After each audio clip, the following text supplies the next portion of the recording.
तो friends, last audio में हमने देखा था कि हमारा जो ये सब्जेक्ट है, this subject is divided in 3 parts.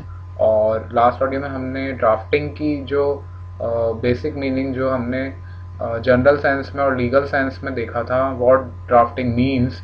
और हमने देखा था साथ में कि क्या क्या रिक्वायरमेंट्स हैं for proper drafting. Now carry forward हम करते हैं इसको। आज हम सबसे पहले जो है देखते हैं ड्राफ्टिंग की जो डेफिनेशन है, उसको हम एक बार डिटेल में देखते हैं वापस।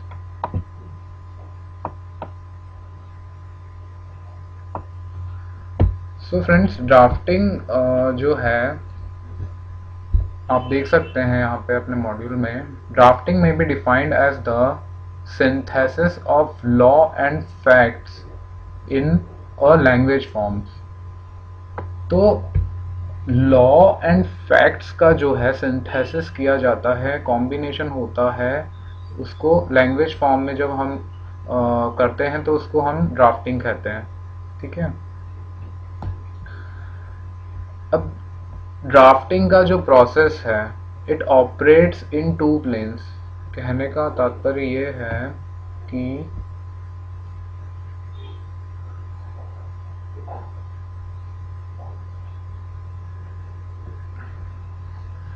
The process of drafting operates in 2 planes. क्या क्या 2 प्लेन्स हैं, क्या 2 चीजें हैं? पहला तो है कॉन्सेप्चुअल एंड दूसरा है वर्बल। ठीक है।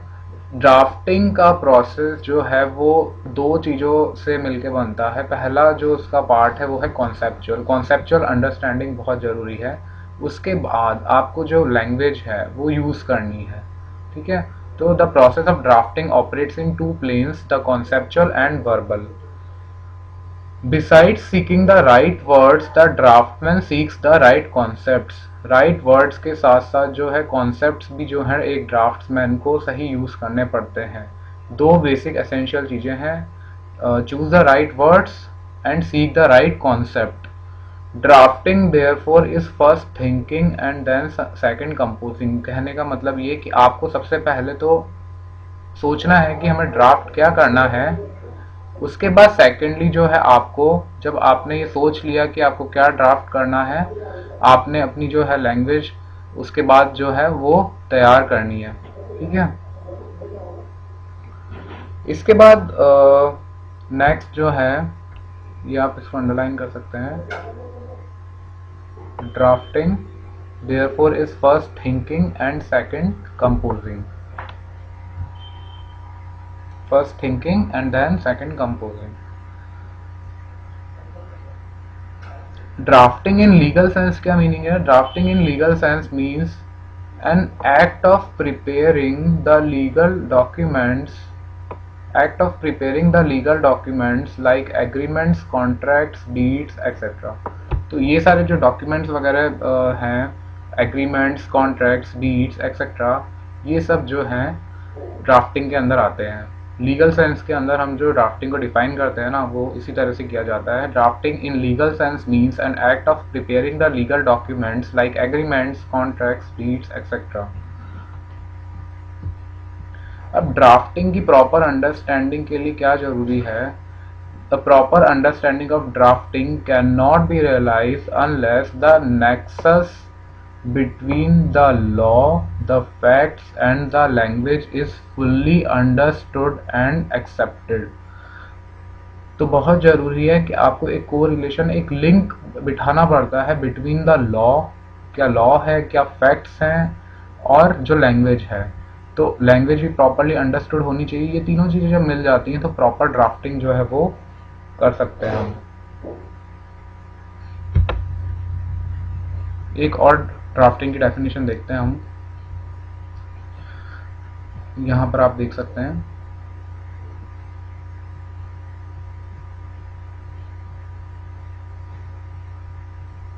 drafting in legal parlance, drafting is the collection and placing of all the aspects of a matter। मतलब किसी मैटर के जितने भी एस्पेक्ट्स हैं उसको सामने रखना, collection and placing of all the aspects of a matter in a logical manner.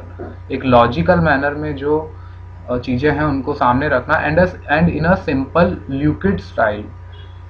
Simple lucid style का मीनिंग है, ल्यूकिड का मतलब होता है अंडरस्टैंडेबल। यहाँ देख सकते हैं आप, मैं लिखा हुआ है सिंपल ल्यूसिड स्टाइल का मीनिंग है सिंपल एंड अंडरस्टैंडेबल स्टाइल उसका होना चाहिए।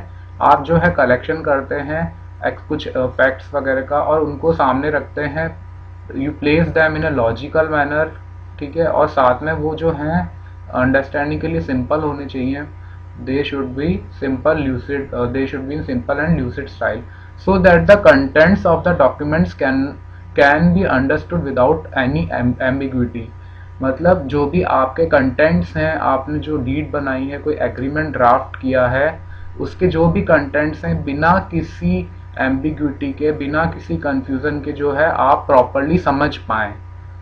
Thus the essence of legal drafting is the law, the facts and the language। ये हमने देखा ही। तो ड्राफ्टिंग की आपको जो है ड्राफ्टिंग का मीनिंग क्लियर है।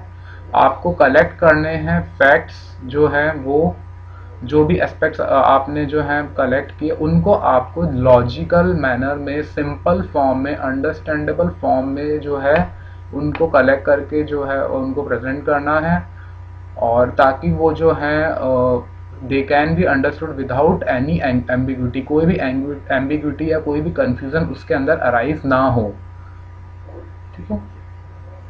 नाउ नेक्स्ट जो हमने देखा था, लास्ट ऑडियो में भी हमने देखा था कि सेकंड हमारा कॉन्सेप्ट आता है कन्वेंसिंग का।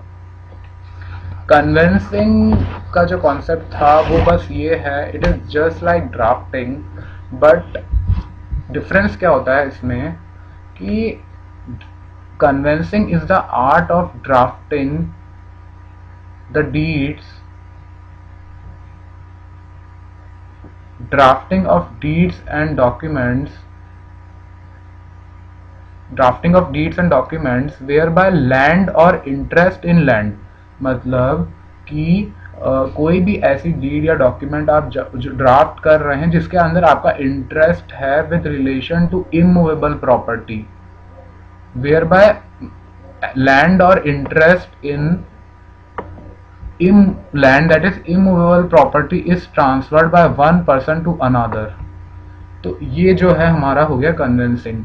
ड्राफ्टिंग में जरूरी नहीं है कि आपका इंटरेस्ट हो ही, बट कन्वेंसिंग के अंदर ये जरूरी है कि आपका खुद का पर्सनल इंटरेस्ट है with relation to an immovable property, आपका इंटरेस्ट उसके अंदर ट्रांसफर हो रहा है। तो ये बेसिक डिफरेंस है ड्राफ्टिंग एंड कन्वेंसिंग के अंदर, ठीक है। Technically speaking, conveyancing is the art of drafting of deeds and documents whereby land or interest in land that is immovable property is transferred by one person to another. But the drafting of commercial and other documents is also commonly understood to be included in this expression कि कुछ commercial and other documents की drafting भी जो है commonly जब general sense में use करते हैं तो इसके अंदर वो हम उसको भी इंक्लूड कर देते हैं। यहाँ पे भी आप देख सकते हैं मीनिंग ऑफ कन्वेंसिंग।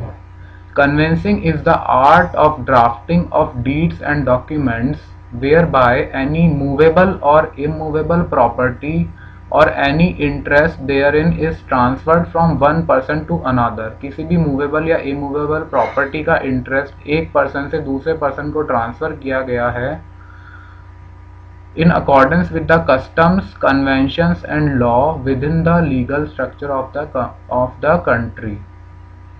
ठीक है, कोई भी प्रॉपर्टी का आप इसके अंदर ट्रांसफर कर रहे हैं। इसके बाद अगला जो हमारा कॉन्सेप्ट है that is general principles of drafting and convincing. अभी तक हमने समझा ड्राफ्टिंग क्या होता है, कन्वेंसिंग क्या होता है। ड्राफ्टिंग तो जो है जनरल सेंस में मतलब किसी भी चीज के लिए हो सकता है, और कन्वेंसिंग हमने देखा कि drafting which is for movable और इमूवेबल प्रॉपर्टी ओनली, उसको जो है हम कन्वेंसिंग बोलते हैं। नाउ हम देखते हैं कुछ general principles drafting and conveyancing के लिए जो हमको ध्यान में रखने पड़ते हैं, बहुत इंपॉर्टेंट है। तो सबसे पहला प्रिंसिपल ये क्या बोल रहा है ये बोल रहा है the most important duty of a draftsman is to have a clear conception of what the intention of the parties are, कि पार्टीज का इंटेंशन क्या है। मान लीजिए कि आप एक एडवोकेट हैं, आपके पास जो है एक पार्टी आई जो जिसे जो है अपने प्रॉपर्टी से रिलेटेड कुछ कागज जो हैं वो बनवाने हैं। तो सबसे पहले आप जो है उस पार्टी को बिठाएंगे, उनसे ये पूछेंगे कि व्हाट इज योर इंटेंशन। आपको प्रॉपरली जो है उनका इंटेंशन जो है वो अंडरस्टूड करना है। तो the most important duty of a draftsman is to have a clear conception of what the intention of the parties are, and उसके बाद and then to examine how far their wishes can be carried out without contravening the provisions of law। Law के provisions के against जाए बिना आप कैसे उनके जो उनका इंटेंशन है, उनकी जो इच्छा है, उनको आप पूरा कर सकते हैं। बट आपको ये ध्यान रखना है कि आपको लॉ के प्रोविजंस को कॉन्ट्रावीन नहीं करना है।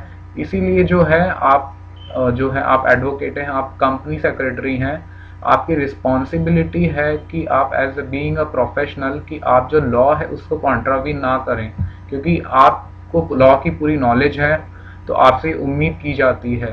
ठीक है। For this purpose he must have a sound knowledge of laws, ये मैंने कहा आपको। This will also enable him to find out the facts from the parties which are necessary for drafting a proper document. तो जो आपको law की proper knowledge है तो आप जो प्रॉपर फैक्ट्स हैं वो भी पार्टी से पूरे निकलवा सकते हैं। आपको लॉ के बाउंड्री के अंदर रहते हुए आपको पता है कि लॉ आपको क्या क्या चीज़ें अलाउ करता है, तो उसको ध्यान में रखते हुए आप जो है you are enabled to find the facts from the party. This will also enable him to find out the facts from the parties which are necessary for drafting a proper document। ये बहुत जरूरी है। इसके बाद आप देखें कि कोई लीगल ड्राफ्टमैन है, उसको सबसे पहले क्या क्या स्टेप्स लेने हैं। ये बोल रहा है a legal draftsman must first ascertain the names, description and address of the parties to the subject matter. अब ये हमें बता रहा है कि एक लीगल ड्राफ्टमैन को सबसे पहले क्या क्या चीज़ें जो हैं वो सामने वाली पार्टी से निकलवानी है जो आपसे ड्राफ्टिंग करवाने आया है। तो legal draftsman must first ascertain the names, description and address of the party to the subject matter of the document and should know the matters to be covered. एक तो उसे सामने वाली पार्टी का नाम, उसका पता, उसकी जितनी भी डिटेल है वो सब निकलवानी है। साथ में उसे ये पता करना है कि एक्चुअली में जो सब्जेक्ट मैटर है वो क्या है, क्या क्या चीज़ें उसके अंदर कवर करनी है। अगर आपको ट्रांसफ़र करना है इमूवेबल प्रॉपर्टी का तो उसमें क्या क्या चीज़ें जो हैं आपको डॉक्यूमेंट बनाते हुए काम आएंगी, उसको आपको प्रॉपरली अंडरस्टूड करना है। नेक्स्ट ही बोला it is also essential for a good draftsman to know whether the parties to a document are free to contract. आपको ये पता करना है कि पार्टीज जो हैं वो कॉन्ट्रैक्ट करने के लिए कैपेबल तो हैं, उनके पास ये कैपेसिटी तो है कि वो कॉन्ट्रैक्ट कर सकती हैं। ऐसा तो नहीं है कि कहीं वो पार्टी जो है वो माइनर है, या फिर मान लीजिए कि वो उसका जो वो है अनसाउंड माइंड की है। तो ये भी जो ड्राफ्टमैन है उसकी रिस्पॉन्सिबिलिटी है कि he should know, he should try to find out that the parties to the contract are free to contract in the capacity in which they intend to contract। मतलब उनका जो इंटेंशन है ना contract करने का, वो उसको मद्देनजर रखते हुए उसे देखना पड़ेगा कि उनका जो इंटेंशन है वो सही है कॉन्ट्रैक्ट करने का, और वो इस कैपेसिटी में है कि वो जो उनका इंटेंशन है उसको जो है वो कैरी ऑन कर सकते हैं। Are they eligible. ठीक है। फॉर ये बोल रहा है